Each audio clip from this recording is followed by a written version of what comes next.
Raising the Bar with the MBBA. I'm your co-host, Adeola Adejobi, with co-host Jason Clark, president of the Metropolitan Black Bar Association. For those of you who aren't familiar with us, the Metropolitan Black Bar Association is the largest association of predominantly African-American attorneys in New York. Our purpose is to advance equality in the pursuit of justice, assist in the professional development of our members, and address legal issues affecting New Yorkers.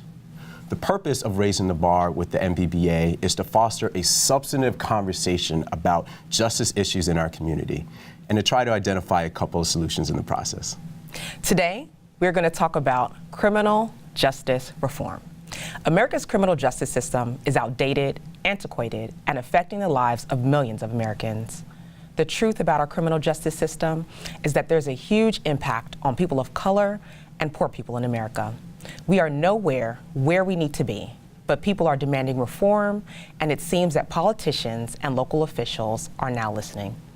Joining us today are attorneys Duane and Diane Lucas. Hello. Hello. How are you? Good, how are you? All right, so before we jump in, you are our experts, and so we would love for you to tell us more about your background and what you do. I'm Diane Lucas. I'm senior legal counsel at the Justice Collaborative.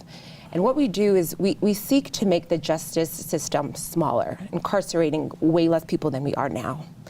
We use advocacy, journalism, and policy to do that. And mostly we focus on DAs because, as we'll be talking about today, they have an outsized power in the criminal justice system. Sure. Before that, I was at the Attorney General's office in New York, prosecuting civil rights violations. And before that, I was a public defender at the Legal Aid Society. And there, I was representing people who could not afford a lawyer who were accused of crimes.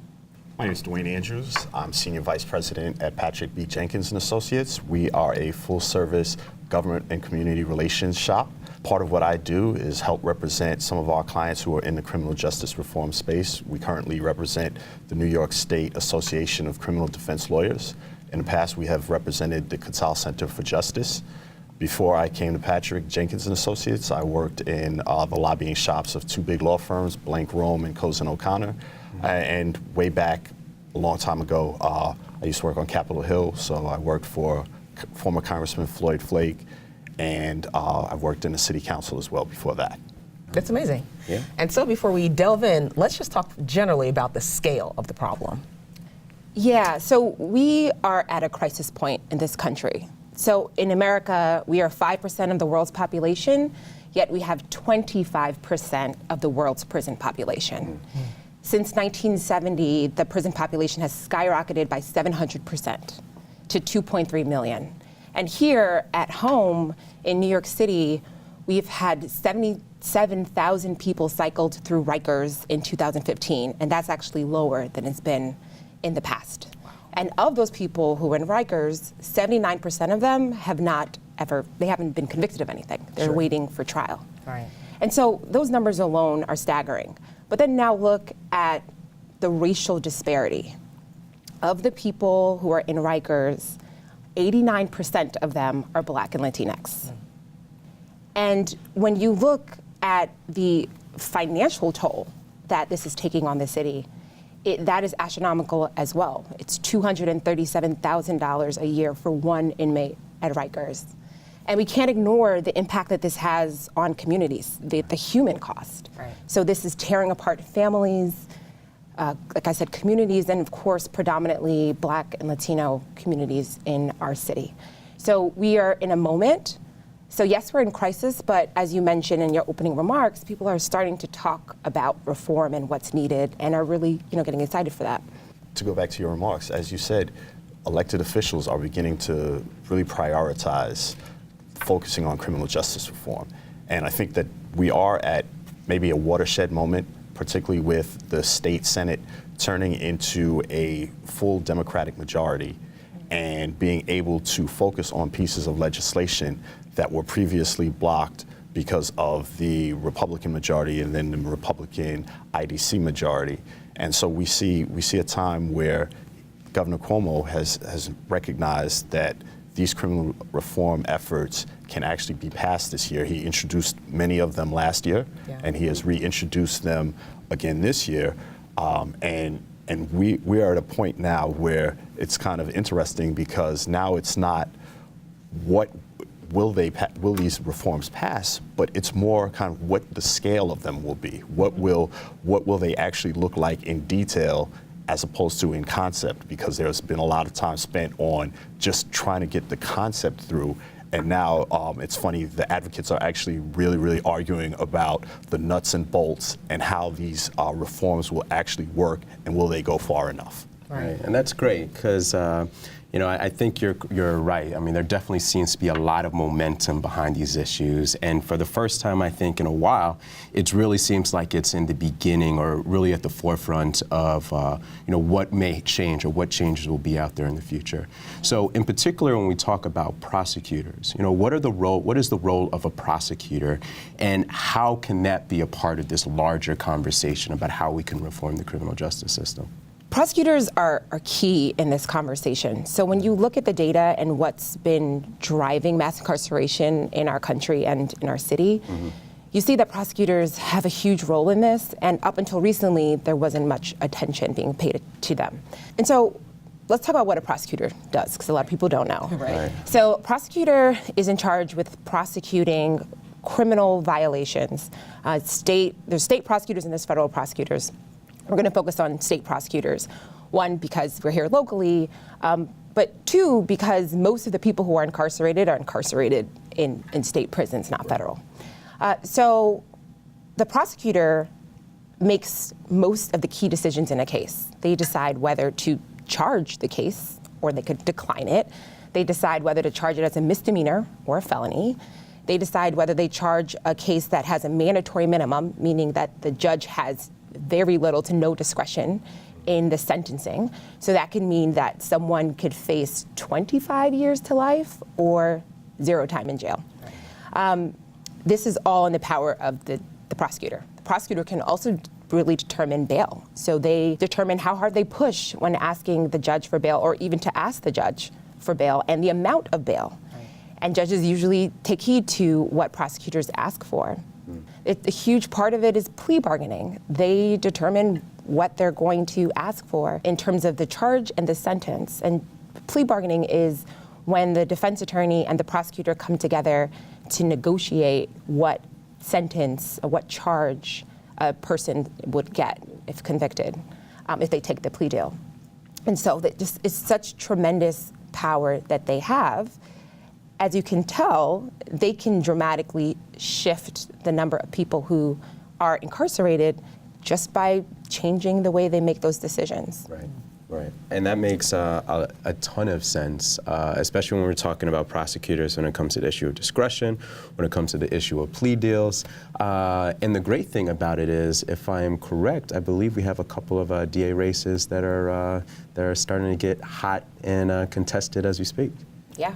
We sure do, and it reminds me, as we sit here and talk about what prosecutors can do, it reminds me of the now oft-repeated mantra of President Obama: elections have consequences. That's right. And at this point in our time, in our history, these 3 DA races have real consequences. We've seen this in the past, in Brooklyn in particular, where the late great Kenneth Thompson was elected and started putting in real reforms into his office and into the way that his office handled the prosecutions.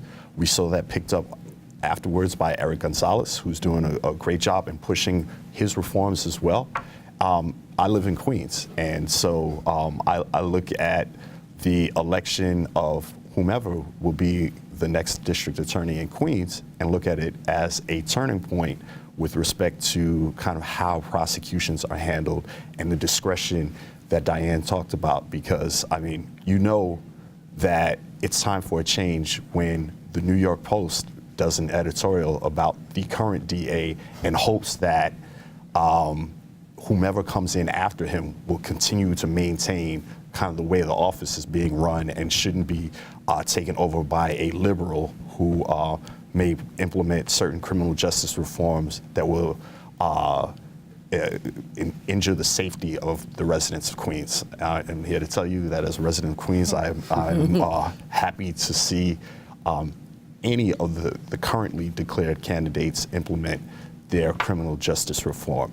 And so we'll see that in Queens, in the Bronx, we have our former colleague from the MVPA, Darcel Clark, who will be running for re-election. That's right. Yeah. And she has implemented several criminal justice reforms, and she is working to bring new life into that office after the work that her predecessor did.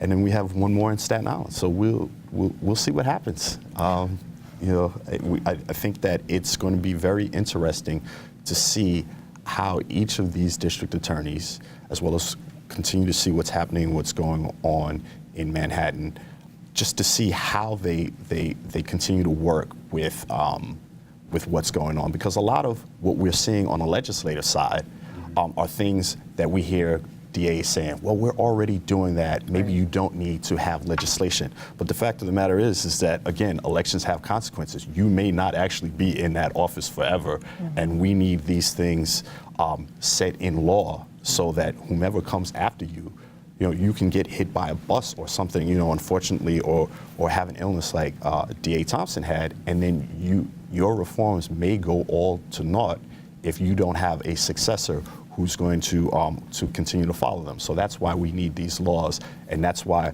we need to focus on these DA races, which I see a lot of times don't get a lot of attention. I mean, it's good that it's happening in an off year. There aren't a lot of other big races that are going on, but usually they're like at the end of the ballot. Nobody talks about who's gonna be the next district attorney in a county. And so why do you think that is? I just think that most people look at the criminal justice system and say it is what it is, right? Like, it is what it is, and whomever the DA is, they're going to do whatever they're going to do. And also, when they run concurrently with the other big races, right? The mayor, the borough presidents, you have people who are focused on those races, as opposed to who the district attorney is, right? I mean, we have a public advocate race that's coming up, a special election. Who knows how many people are actually going to vote in that election? And unfortunately, the media can only do but so much to bring attention to so many different races, and they usually focus on the big ticket items. Right. Yeah, and I would add that people don't really understand what the DA is and what the DA district attorney is, and what they do and how it impacts their life, and how it impacts mass incarceration generally. So I really think it's an education thing. And then a lot of times these races go uncontested. So actually in that Queens race, the former, well, he's still current district attorney, Richard Brown, has been in office since 1991, and he's been running uncontested the last 6 times. Wow. So it's a very long time. And so if you have an uncontested race for all of these years, of course people are not going to pay attention, and that happens a lot throughout the country. Yeah, and then one thing that I just think about, I mean, we have the prosecutor, we have the defense attorney, we even have the judge. The defense attorney is certainly going to get out there and say everything they can to represent for their clients. The judge has to make a decision. Sometimes people think the judge just can do whatever they want. No, they have to make a decision based on the evidence that's before them, and there's also the jury. But when you're really talking about the prosecutor, and I think this is the point that Diane, you were really starting to touch on earlier, is that you have the discretion to determine whether or not you're going to move forward with the case, whether or not a case should be held criminally. Can you talk a little bit more about that, especially when it comes to some of these issues when we're talking about, low-level nonviolent offenses? Duane touched on this earlier with some of the reforms that have been coming out of New York City with the Manhattan DA and the Brooklyn DA. So they have come out saying that they will, and have actually done this, where they stop prosecuting most low-level marijuana possession cases and smoking cases, which is huge. And also, when you say low level, are those the only things that are considered low level, or what else can fall into that realm? So there are other things. So that's for marijuana. So because marijuana sale is not included, that's why I said low level. Yeah. Or if you have a large amount of marijuana, that's not included in this declination policy. And declination policy is when they decline to prosecute certain cases. But other cases include turnstiles. Jumping their turnstiles. So Cy Vance, the Manhattan DA, has declined to prosecute those cases. So there's definitely there's a shift towards these types of reforms. But we can go further. So the prosecutor who was just elected in Suffolk County, which is Boston, she just vowed to not prosecute 15 low-level offenses that include trespass, disorderly conduct, some burglaries, which oftentimes the burglary is just someone trying to get somewhere safe. They just want to seek shelter, but they're charged with burglary. And so what she's doing there, and what some prosecutors could be looking to do here and all over the country, is saying, why are we wasting precious resources prosecuting these low-level crimes that we know that there's a huge racial disparity in how people are policed and then, of course, prosecuted. And there are other more serious crimes, if you want to be prosecuting, that you should be focusing on. And so that's really the push that's been happening with these prosecutorial reforms that are happening nationwide. You know, as we're talking about reform, where do we think the pressure for these changes are coming from? Because, you know, 10 years ago, we weren't talking about criminal justice in this way. 10 years ago, we weren't talking about criminal justice in this way. You know, we've reached a point in the country, you know, I'm old enough to remember New York City where, you know, crime was rampant. We had more than 2,000 murders a year, and the pendulum had swung really in the other direction, where people were just saying, lock everybody up. Yeah. And we've seen how devastating that has been in communities. You go through the evolution of New York City and you say, well, we had this policy, and if you're a law enforcement person, you know, it was a great policy of stop and frisk. And then people started getting hip to the numbers. You're saying, you know, well, wait a minute. You're still stopping and frisking 1 million people, but crime is down, you know, to almost negligible. What are you doing? Right. And so the pendulum has swung back in the other direction and say, we do not need to incarcerate everyone in order to keep our cities and streets safe. We look at the numbers, and stop and frisk has gone down tremendously. Crime hasn't shot up, right? Like, right. You know, the naysayers and the people who said, well, you know, if you don't do this, the crime, we're going to go back to the rotten 80s and 90s, and that hasn't happened. And so people are smart enough to use that information and say, well, you know what, if this is what's happening, and you look at other high-profile cases like Khalif Browder and other instances where people have been incarcerated for things that, you know, they haven't even been prosecuted for or convicted of, and you say, this just doesn't make sense. You know, we as Americans try to hold ourselves out higher than and more just than any other country in the world, and we're doing a really poor job of upholding those beliefs. Right. And when you mentioned Khalif Browder, just for those who may not be familiar with the story of Khalif Browder, do either of you want to give a little bit of background of what happened there and how maybe that was a you know, watershed moment which may have led to some of this momentum for these criminal justice changes? Yeah, Khalif Browder was arrested when he was 16 years old for allegedly stealing a backpack. He was held in on bail, on $3,000 bail that his family couldn't afford. Then he actually at some point couldn't even pay the bail if he wanted to, because he was on probation, and there's something called a probation hold, which means you can't get out of jail with any amount of money. He wanted to fight his case. He said over and over that I'm innocent of this, I want to fight, I want to wait for trial. So he could have gotten out earlier if he took a plea deal, but he didn't. 3 years later, and after going to court 33 times, he never had an opportunity to have his day in court, and then he was terrorized while he was in Rikers. And there's videos showing how he was brutally beaten constantly while he was in Rikers. Or was that by the officers? Guards, officers. So he'd been through, I think inmates as well. Right. He really was tortured. His case was finally dismissed. Again, never got his day in trial. And after, when he was 22 years old, based on that very traumatic experience, he committed suicide. And so this has just been a really horrible example of what happens with the delays in court that are a result of our broken speedy trial laws, which we're going to talk about later. Prosecutors, when they say that they're ready for trial and they're not, court congestion in large part because we're prosecuting these low-level cases that shouldn't be prosecuted in the first place. And it's just a huge system failure. And there are other people like Khalif Browder who are in Rikers right now in jail, not being convicted of anything. And I think that's important to point out, because a lot of times you hear people who are against criminal justice reform, particularly when they look at people who've been locked up and they say, well, if you didn't do anything, why did you plead guilty, right? Like, why did you plead? One day at Rikers is miserable. I've had friends who've been locked up, and you spend a week there, you spend 2 weeks there, you spend 3 weeks. All of a sudden, it becomes an issue for you where you say to yourself, I don't want to be here. I don't care. Forget about like the trial at this point. They're giving me something.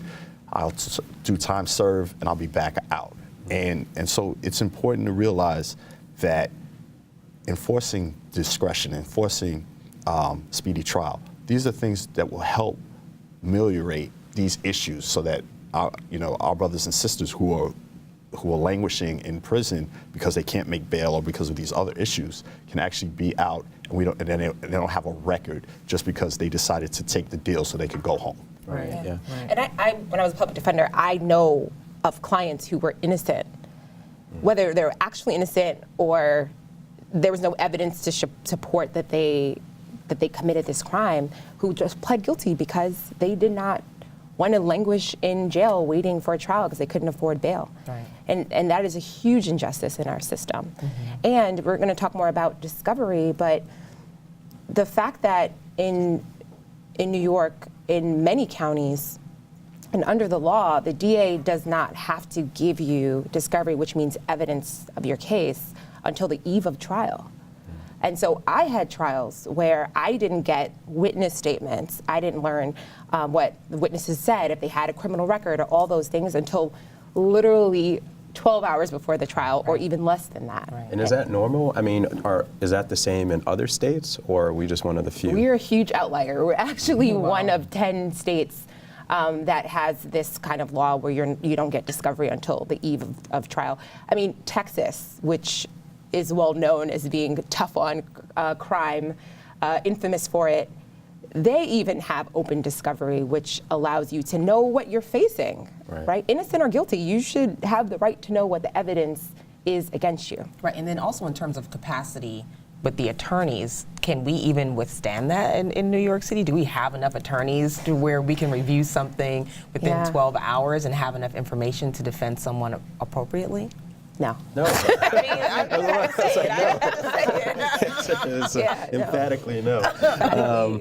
Yeah, and I mean, even to some of these points you're saying, I mean, on top of that, I would imagine, like, let's say you are an innocent individual, and for whatever reason you're accused of a crime that you didn't commit. If you have kids, right, and there's no one there who could be able to take care of it. If you have mental health issues and you need a regimen you need to be on.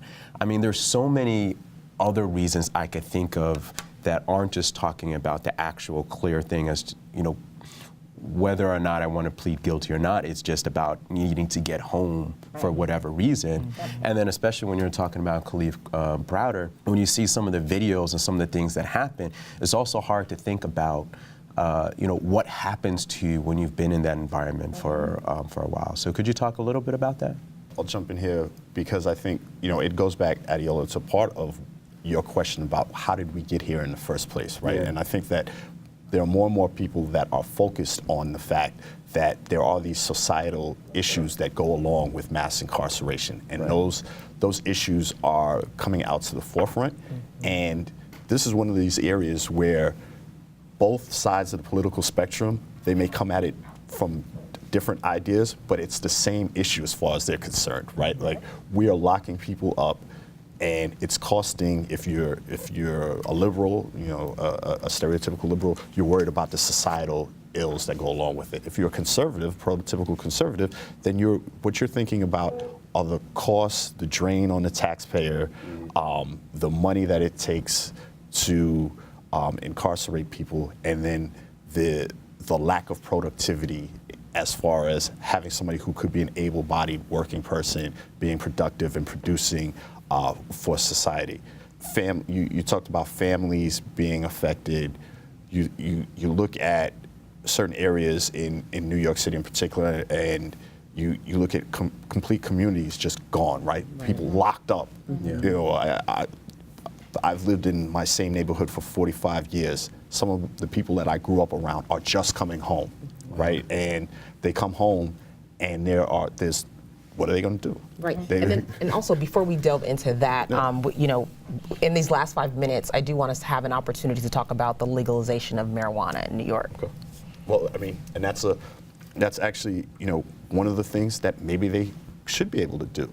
As we talk about the push for legalization of marijuana, and Governor Cuomo has included that in his budget, I think there are a lot of people, including the sponsor in the Assembly, Crystal Peoples-Stokes from Buffalo, who is now the Assembly Majority Leader, that are looking for some sort of restorative justice that goes along with the revenues, the tax revenues that come from the legalization of marijuana.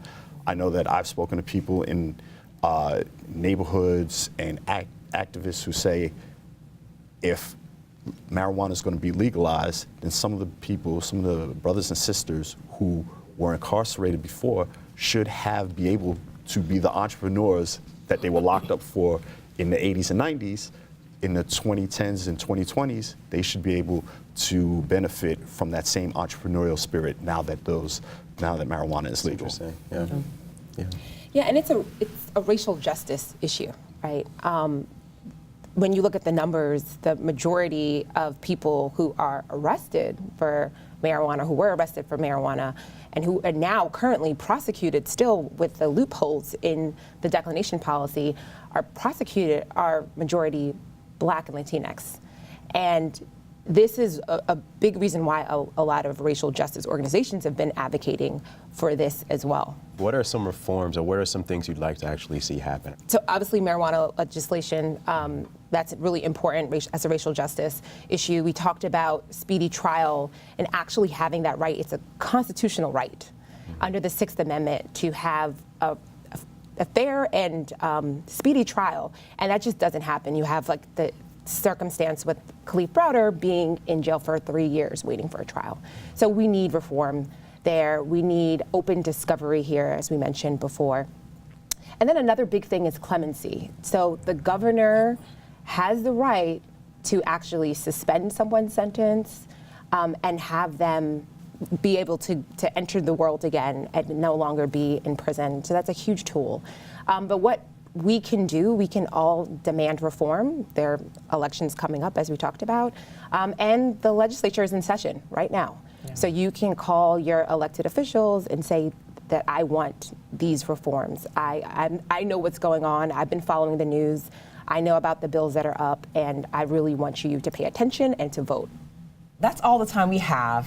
Thank you for watching this special edition of Raising the Bar with the MBBA on Manhattan Neighborhood Network. Goodbye.